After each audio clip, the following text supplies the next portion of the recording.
આણંદના બોરસદમાં થયેલી લૂંટ કેસમાં હવે નવો વળાંક સામે આવ્યો। ફરિયાદી યુવતીએ જ લૂંટનું તરકટ રચ્યાનો ખુલાસો।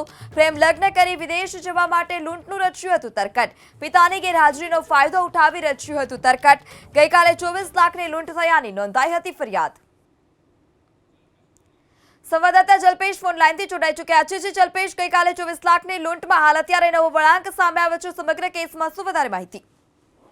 ચોક્કસથી નવો વળાંક એટલા માટે કહી શકાય કારણ કે જે રીતના યુવતીએ ફરિયાદ આપી હતી ત્યારે પોલીસે તપાસનો ધમધમાટ શરૂ કર્યો હતો।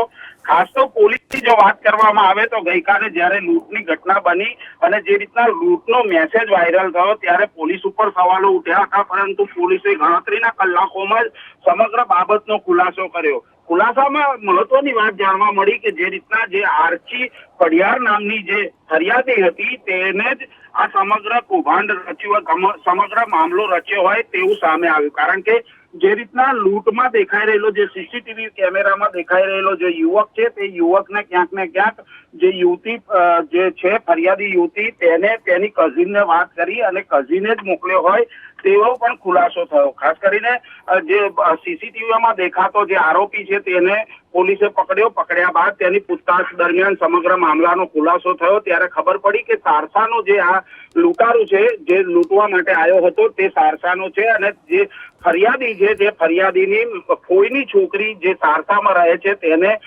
એના ઘરે મોકલ્યો હતો અને કહ્યું હતું કે જે રીતના પૈસાની કે જે બેગ આપે તે બેગ લઈને પાછું આવવાનું છે। ત્યારે જે પહોંચ્યો હતો જે વ્યક્તિ તેને તો સમગ્ર બાબતનો અંદાજ પણ નહોતો। તેના દ્વારા સીસીટીવી જે કેમેરો છે તે પણ તોડાવી નાખવામાં આવ્યો। સમગ્ર બાબતને લઈ પોલીસે તપાસ હાથ ધરી। જી જલ્પેશ, આપ અમારી સાથે જોડાયા તે બદલ આપનો આભાર।